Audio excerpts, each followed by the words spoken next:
Hi guys, பிஎஸ்என்எல்ல இருந்து ஒரு சூப்பரான ஒரு ஜாப் வந்து கால்ஃபர் பண்ணியிருக்காங்க.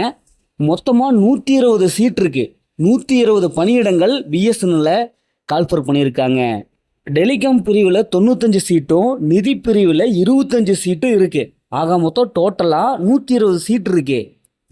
இந்த ஜாப் அப்ளை பண்ணோம்னா உங்களுடைய கல்வி தகுதி எலக்ட்ரானிக்ஸ் அண்டு கம்யூனிகேஷன், எலக்ட்ரானிக்ஸ் இதில் நீங்கள் வந்து பிஇ பிடெக் முடிச்சிருக்கணும்.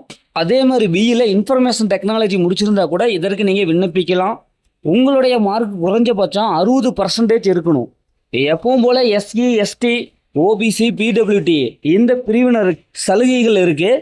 அதே மாதிரி நீங்கள் முன்னாள் இராணுவத்தினருடைய மகனோ மகளோ இருந்ததுன்னா அதற்குண்டான இடஒதுக்கீடு இருக்கு. இந்த ஜாப் அப்ளை பண்ணுறதுக்கு உங்களுடைய வயது 21 வயசுக்கு மேலே இருக்கணும். அதே சமயத்தில் 31 வயசுக்குள்ளே இருக்கணும். இந்த ஜாப் அப்ளை பண்ணதுக்கப்புறம் உங்களுக்கு ரிட்டன் டெஸ்ட் வைக்கப்படும். அந்த ரிட்டன் டெஸ்ட்டில் நீங்கள் பாஸ் ஆகிட்டிங்கன்னா அதுக்கப்புறம் நேர்முக இன்டர்வியூ வைக்கப்படும். அதுக்கப்புறம் ஜாப் கன்ஃபார்ம் தான். இந்த ஜாப்புடைய சேலரி பார்த்தா ஆரம்பத்தில் 24,500 ரூபா, அதாவது ட்ரைனிங் பீரியடில் 24,500 வழங்கப்படும். அதுக்கப்புறம் படிப்படியாக நீங்கள் எல்லாம் கற்றுக்கிட்டிங்கன்னா கடைசியில் 50,500 வரைக்கும் சேலரி வழங்கப்படும் அப்படின்னு சொல்லியிருக்காங்க.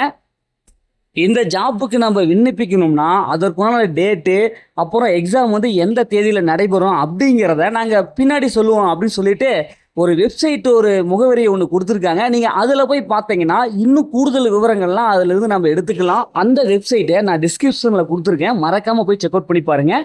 ஓகே, இந்த ஜாப் பற்றின டீட்டெயில் உங்களுக்கு பயனுள்ளதா இல்லையா அப்படிங்கிறத மறக்காமல் கமெண்ட் பாக்ஸில் கமெண்ட் பண்ணுங்கள். மீண்டும் அடுத்த ஒரு புதிய ஜாப் அப்டேட்டுடன் சந்திப்போம்.